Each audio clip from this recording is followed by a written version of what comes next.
चलिए दोस्तों, आज की क्लास में हम एक अनदर छोटा सा टॉपिक आपके साथ डिस्कस करेंगे जिसका नाम है बैक फ्लश अकाउंटिंग। देखिएगा, लिखिएगा पहले मेरे साथ, फिर समझते हैं क्या है ये।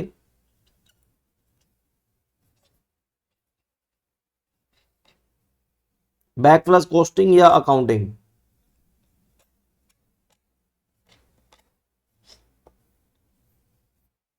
ये जो वर्ड है बैक फ्लश अकाउंटिंग, इसको थोड़ा ध्यान से समझने की, देखने की जरूरत है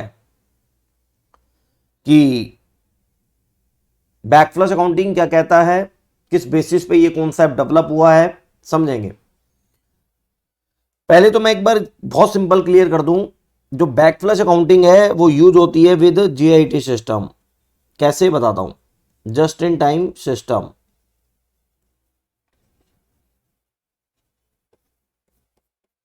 वो यूज होती है भैया जस्ट इन टाइम सिस्टम के साथ। बैक फ्लश जो अकाउंटिंग है, अब मेरी बात बहुत ध्यान से सुन ले तुम।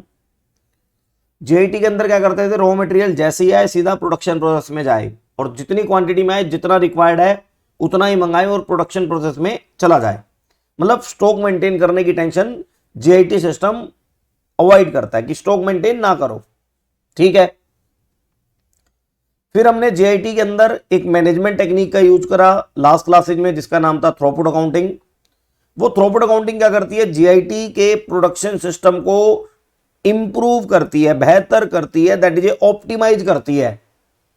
चलो जी, जीआईटी अप्लाई किया, थ्रूपुट मैनेजमेंट टेक्निक लगा के अपने सिस्टम को ऑप्टिमाइज भी कर लिया, रुकावटों को दूर भी कर लिया, मतलब स्मूथ वर्किंग हमारी होने लग गई।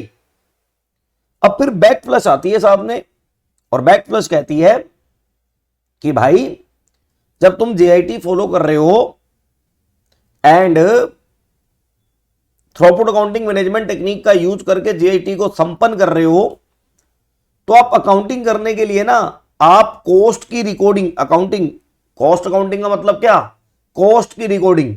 तो कॉस्ट की रिकॉर्डिंग करने के लिए वो ट्रेडिशनल मेथड यूज ना करो कि रॉ मटेरियल परचेज के समय एंट्री, लेबर इंकर्ड के समय एंट्री, ओवरहेड के समय एंट्री, फिर उसको डब्ल्यूआईपी में एंट्री, फिर डब्ल्यूआईपी से फिनिश गुड्स में एंट्री, फिनिश गुड्स से सीओजीएस में एंट्री। मतलब ट्रेडिशनल यही तो होता था।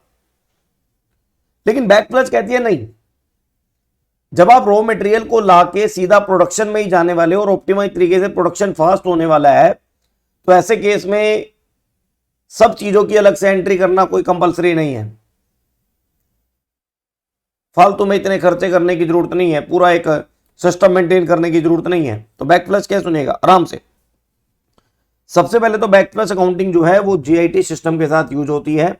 और बैक फ्लश अकाउंटिंग ये कहती है कि आप ईच एंड एवरी ट्रांजैक्शन की जर्नल एंट्री ना कीजिए, कॉस्ट की रिकॉर्डिंग ना कीजिए, आप केवल मेन पॉइंट जो आपको रिक्वायर्ड है उसी की रिकॉर्डिंग कीजिए। और कब कीजिए, जब आपका कंप्लीट प्रोडक्शन हो चुका हो, क्योंकि ये ऑलरेडी नो स्टॉक की तरफ जाती है। डब्ल्यूआईपी, रॉ मटेरियल, सब रॉ मटेरियल आया चला गया सीधा प्रोडक्शन प्रोसेस में।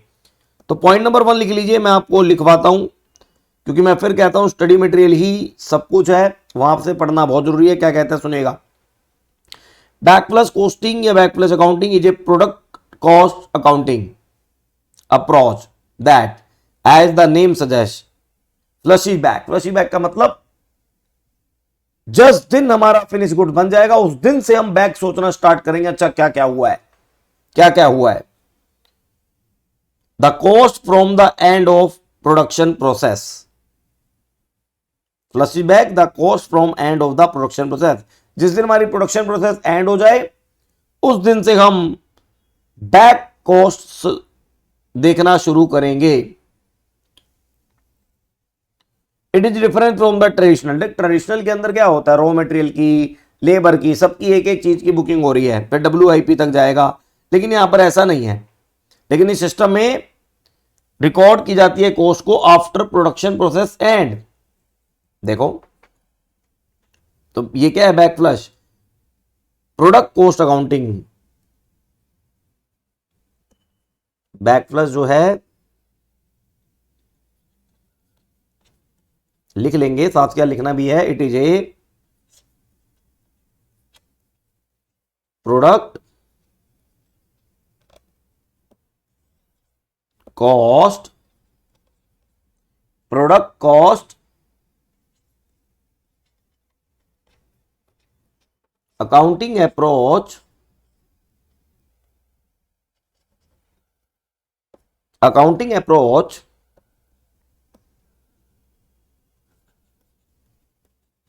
which record cost only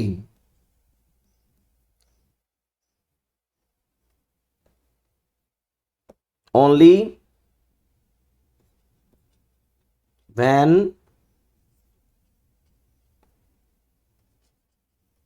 finished goods are manufactured या कार completed।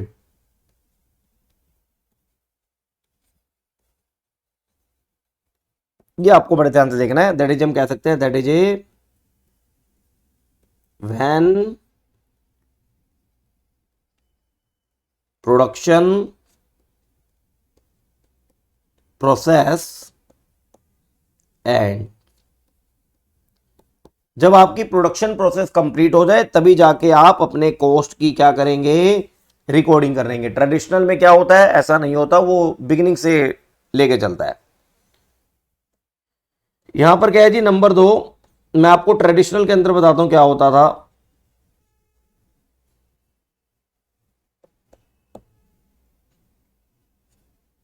ट्रेडिशनल के अंदर क्या होता था, ट्रेडिशनल अकाउंटिंग के अंदर, ट्रेडिशनल कॉस्ट अकाउंटिंग या ट्रेडिशनल कॉस्ट रिकॉर्ड के अंदर क्या होता था, रॉ मटेरियल होता था,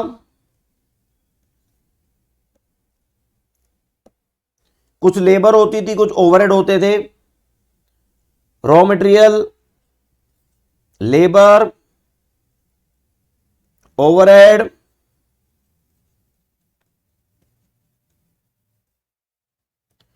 ये सब खर्च होते थे पहले incurred. Raw material, labour, overhead ये इंकर्ड होते थे। फिर ये सारा की सारा WIP अकाउंट में जाते थे। फिर ये WIP से फिनिश गुड्स में जाते थे।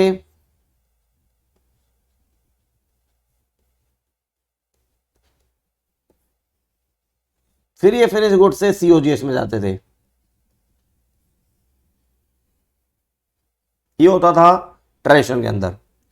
JIT के अंदर ऐसा नहीं है। JIT है बैकफ्लश या थ्रोपुट। थ्रोपुट भी क्या कहता है, JIT भी क्या कहता है, रॉ मटेरियल आया उसके बाद सारा की सारा कन्वर्जन है फिनिश गुड्स में। रॉ मटेरियल साइड करो, बाकी सब थ्रोपुट है, कन्वर्जन कॉस्ट है। JIT या बैकफ्लश,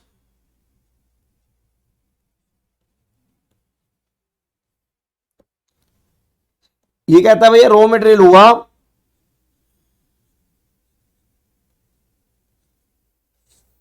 इसको सीधा फिनिश गुड्स में जाना है।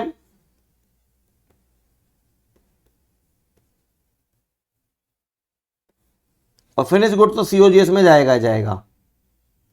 मतलब लेबर की, ओवरहेड की अलग से करने की जरूरत नहीं है। जितने भी लेबर और ओवरहेड है, इन बीच में रॉ मटेरियल को फिनिश गुड्स में जाने के लिए जो एक सिंगल अकाउंट यूज होता है उसका नाम है कन्वर्जन कॉस्ट, जिसके अंदर बेसिकली लेबर और ओवरहेड कंबाइन करके आ जाएगा, लेबर एंड ओवरहेड आ जाएगा। बस यही हमने जर्नल एंट्री करनी है बैकफ्लश के अंदर। जैसे point number 4, journal entries under backflush system. देखिएगा क्या है, बहुत छोटा सा टॉपिक है। जर्नल एंट्री अंडर बैकफ्लश के अंदर जब आप जाएंगे तो आप अपने स्टडी मटेरियल को देखेंगे तो आपका स्टडी मटेरियल कहता है 2 वेरिएंट हैं, 2 मेथड हैं जर्नल एंट्री करने के। वेरिएंट 1 आपके स्टडी मटेरियल में दिखाता हूं, बस ये सारी बातें वही है बैकफ्लश को लेके, लेकिन यहां से आपका थोड़ा सा प्रैक्टिकल पार्ट है जो आपको मेरे साथ देखना है। The variant of back flush accounting. जितने भी वेरिएंट है वो दो ही चीजों पे फोकस करते हैं, एक तो आउटपुट पे और दूसरा कन्वर्जन कॉस्ट पे। तीन ही स्टेप में काम खत्म हो जाता है। बैक से चलना है तो finish goods, conversion cost, raw material, that is output, conversion cost, raw material. दो मेन वेरिएंट है, दो मेन मेथड है जो आपको देखना है। वेरिएंट वन कहता है two trigger point. Variant one two trigger point. ये ट्रिगर पॉइंट का मतलब क्या है बताता हूं। ट्रिगर पॉइंट का मतलब जहां पर हम रुक के अपना काम करेंगे, अपनी रिकॉर्डिंग करेंगे, जहां पर हम रुक के अपनी रिकॉर्डिंग करेंगे, trigger point.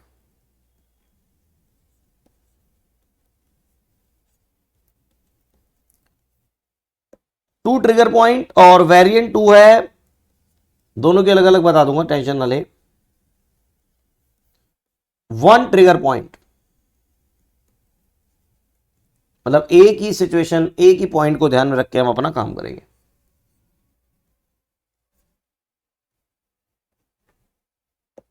One trigger point. ये जो टू ट्रिगर पॉइंट है इसके अंदर आप देखेंगे, ट्रिगर पॉइंट वन जब हम चीजों को रिकॉर्ड करेंगे, परचेज ऑफ रॉ मटेरियल, तो हम एक raw material in process account will be debited with the actual cost of material purchase and creditor credited. Trigger point to completion of, जैसे ही हमारा गुड्स कंप्लीट होगा, फिनिश अकाउंट्स को हम लेके आएंगे, standard cost of unit produce और conversion cost और raw material in process credit कर देंगे।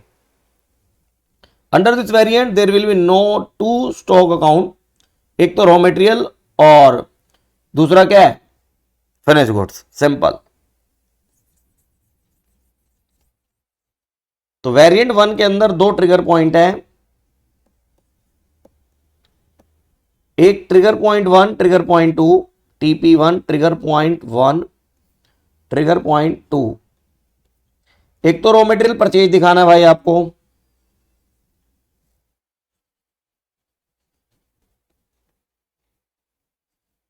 रॉ मटेरियल परचेज, और दूसरा कैसे एंट्री होगी वो देख लेंगे, finish goods completed.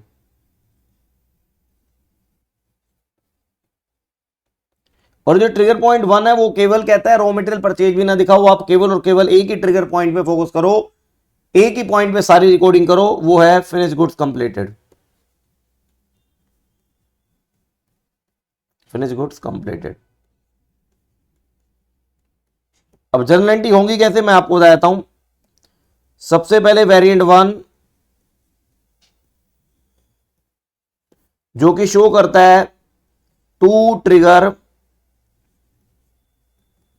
Points. Variant one is the two trigger points जो यहां पर शो करता है, और उसकी जर्नल एंट्री कैसे होगी मैं आपको जरा दिखा देता हूं। रॉ मटेरियल परचेज एक अकाउंट या क्वेश्चन के माध्यम से आपको बताया था हूं, क्वेश्चन के माध्यम से आपको बताए थे variant one two trigger point, ठीक है। लिखना चाहिए, लिख लीजिए। Number one, raw material purchase की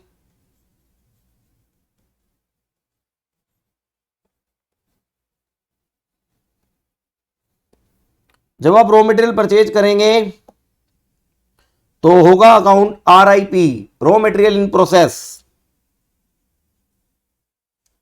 RIP account raw material in process account debit अब टू क्रेडिटर हो या कैश हो, एज द केस में भी टू कैश या टू क्रेडिटर या अकाउंट पेबल जिसे आप बोलते हैं। तो रॉ मटेरियल परचेज हो गया, क्योंकि ये टू ट्रिगर पॉइंट में रॉ मटेरियल का भी दिखाना है और फिनिश गुड्स पे भी दिखाना है। अब कुछ लेबर होती है, कुछ ओवरहेड होते हैं।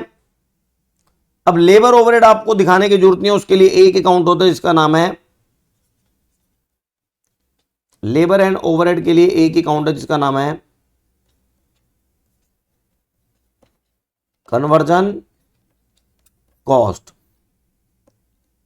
और ये कंट्रोल वर्ड इसलिए लगा देते हैं क्योंकि कॉस्टिंग के अंदर जो कॉस्ट रिकॉर्ड बनाए जाते हैं वो बेसिकली कॉस्ट को कंट्रोल करने के लिए किए जाते हैं, क्योंकि फाइनेंशियल अकाउंटिंग में अकाउंटिंग तो हम ऑलरेडी रॉ मटेरियल की भी कर रहे हैं, फिनिश गुड्स की भी कर रहे हैं।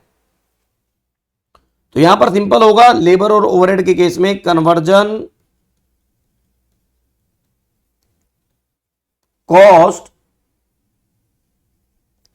कंट्रोल अकाउंट डेबिट या ऐसे डेबिट टू कैश में हो, कैश हो, क्रेडिटर हो, लेबर ओवरहेड के लिए है to cash oblique creditor.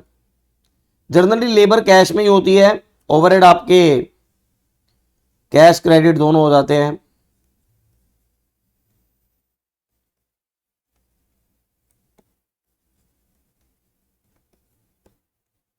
OH का मतलब ओवरहेड। फिर आपको देखना होगा कि ये सारा के सारा फिनिश गुड्स में जाएगा। फिनिश गुड्स जो भी आप स्टैंडर्ड कॉस्ट को फिनिश गुड देखेंगे तो finish goods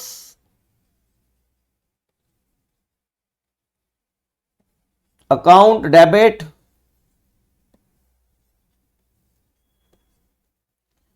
to RIP raw material in process B और टू सीसीबी, सीसी का मतलब कन्वर्जन कॉस्ट। फिर इसके बाद ये फिनिश गुड्स आपका सीओजीएस में चला जाएगा, COGS account debit control account debit to finish goods.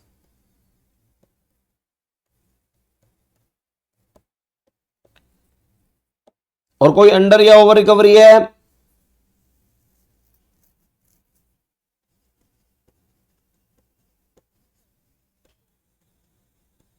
Under recovery का मतलब ओवरहेड कम चार्ज हो रखे हैं तो और चार्ज कर दो, कम चार्ज हो रखे हैं तो और चार्ज कर दो, और वो होंगे सीओजीएस अकाउंट डेबिट और डेबिट करके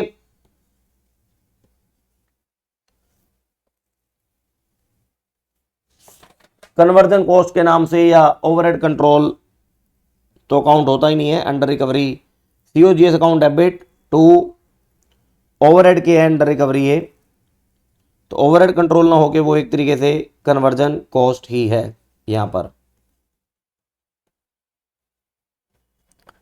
that is a overhead control, है ना, क्योंकि ओवरहेड तो यहां पर कन्वर्जन कॉस्ट है ना। और अगर ओवर रिकवरी हुई है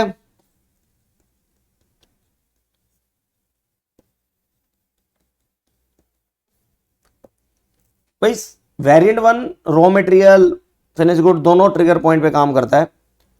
ओवर रिकवरी हुई है तो मतलब ज्यादा चार्ज कर सके तो कम कर दो, तो कन्वर्जन या ओवरहेड कंट्रोल अकाउंट डेबिट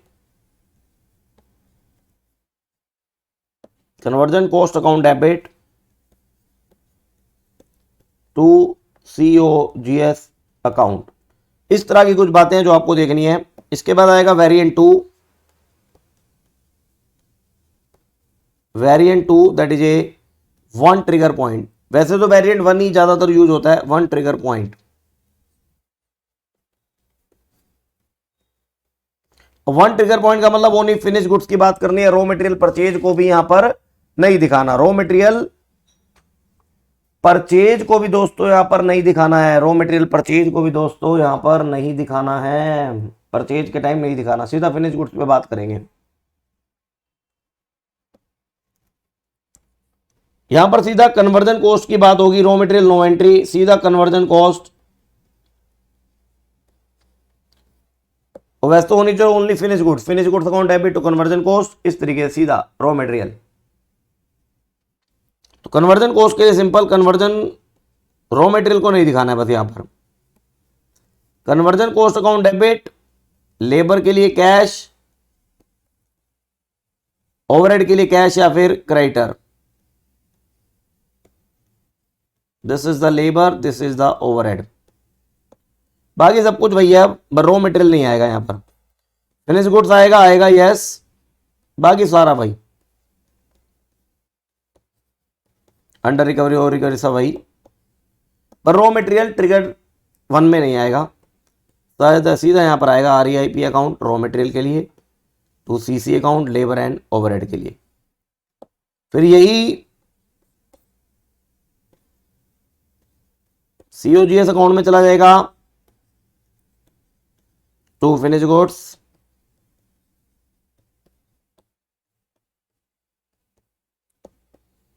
फिर इसके बाद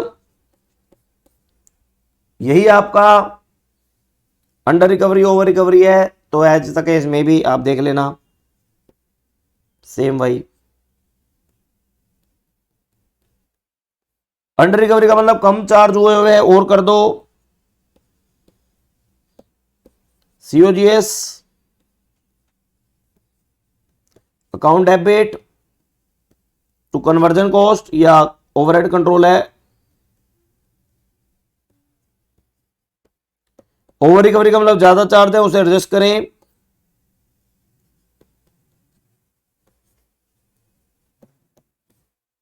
कुछ ना कह रखा हो तो वेरिएंट 1 2 ट्रिगर पॉइंट वाला यूज होगा।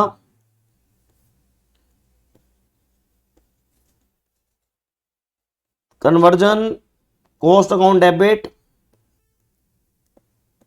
To COGS account. तो यही कुछ बातें हैं जो बैक फ्लश के अंदर देखनी है। बाकी एक इलस्ट्रेशन आपके साथ मैं डिस्कस कर लेता हूं, ध्यान से देखिएगा। इलस्ट्रेशन नंबर 19 मेरे साथ ध्यान से पढ़ें। मैन्युफैक्चरिंग इंफॉर्मेशन है, इतना रॉ मटेरियल आपने परचेज किया, लेबर ओवरहेड इतना इतना खर्च हो गया, ये इंकड की बातें हैं।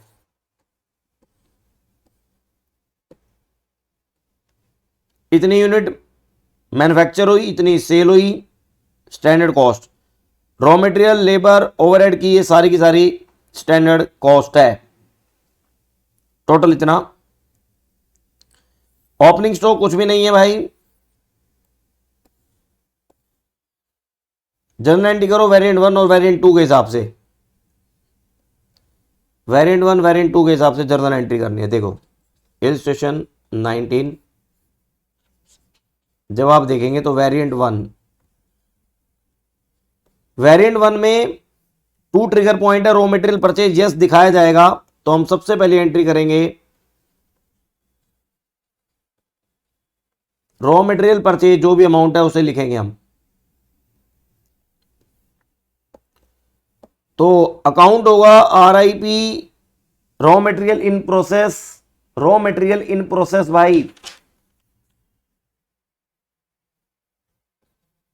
कंट्रोल लगाना और देख लेना, अकाउंट डेबिट टू कैश या टू क्रेडिटर, जनरली उधार पे ही आते हैं माल, कंपनी की प्रैक्टिस है। 4250 1000 में है तो ये एज इट इज लिख दो आप, सब फिगर 1000 में है तो एज इट इज चलने दो, ठीक है ना।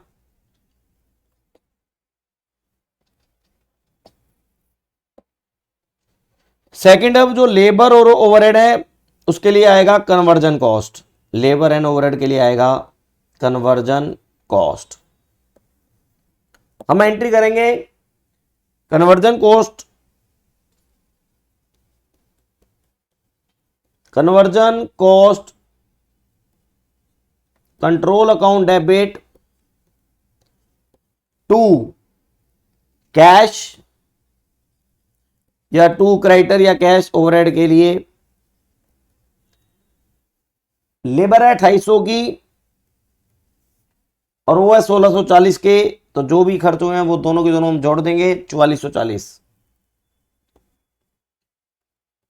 This is the conversion cost. अब आएगा finish goods, finished goods,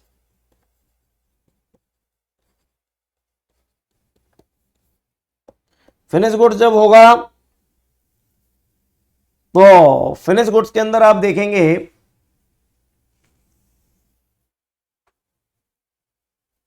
entry दोगी फिनिश गुड्स अकाउंट डेबिट,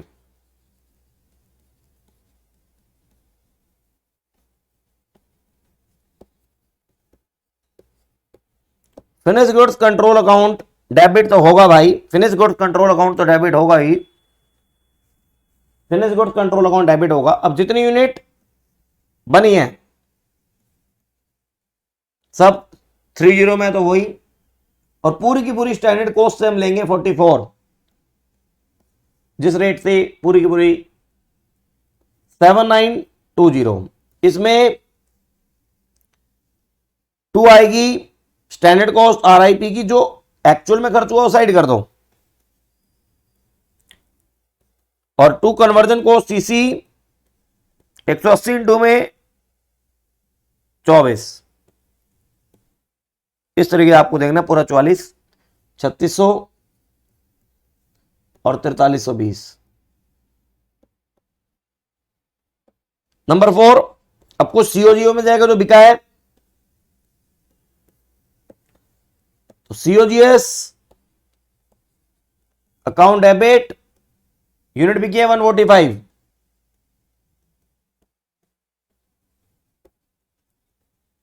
बनी थी 180, बिकी 145, तो फिनिश गुड्स।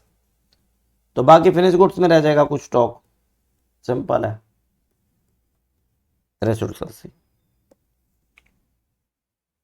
और जो वेरिएंट 2 है,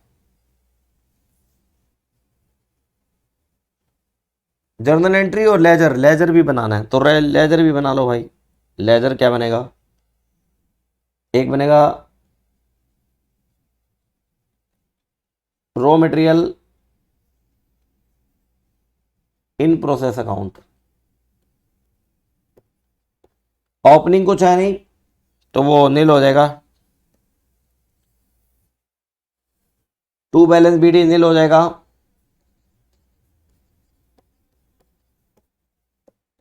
कुछ परचेज करके लाए हो, टू क्रेडिटर 4250, 4250, फिनिश गुड्स में चला गया 3600 by balance CD 650, account close. ऐसे ही कन्वर्जन कॉस्ट अकाउंट बना दो एक, ये तो कन्वर्जन कॉस्ट तो हर में रहेगा हर वेरिएंट में।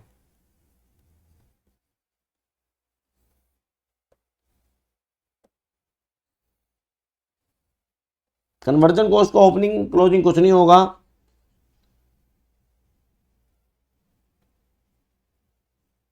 To cash, to creditor labour लूबर के लिए,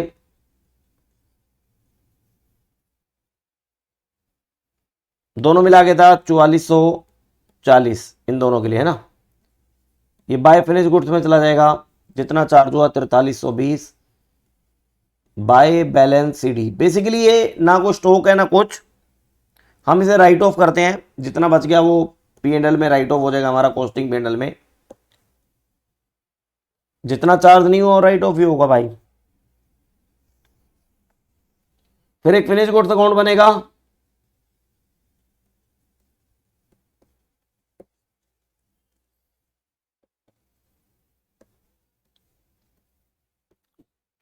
ओपनिंग नहीं है तो रॉ मटेरियल से आया, टू कन्वर्जन कॉस्ट से आया,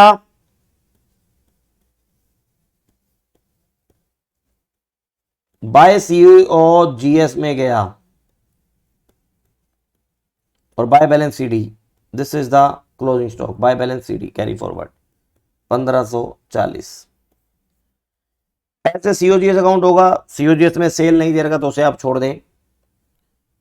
अब वेरिएंट 2,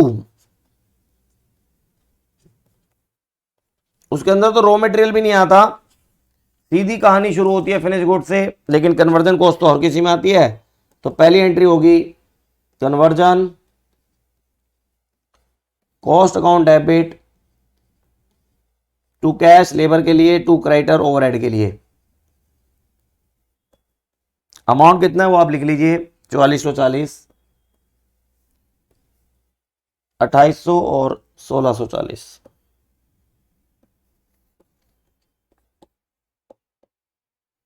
नंबर 2, फिनिश गुड्स में जाएंगी चीजें,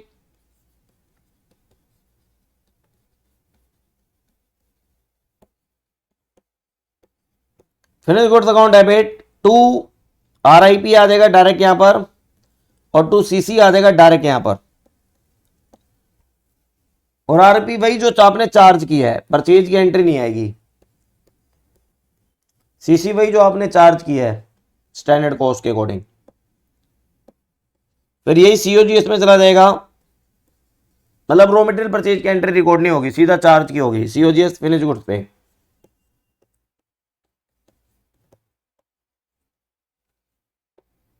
ठीक है, कैलकुलेशन हम ऑलरेडी कर चुके हैं। तो बैक फ्लश सिंपल है, जेआईटी के अंदर यूज होता है जब सारी प्रोडक्शन प्रोसेस कंप्लीट हो जाए, फिनिश गुड्स कंप्लीट हो जाए, तब ये बैक सोचना शुरू करता है फॉर रिकॉर्डिंग ऑफ कॉस्ट। देखेंगे फिर किसी नेक्स्ट क्लास में किसी नेक्स्ट चैप्टर को, तब तक के लिए टाटा बाय बाय।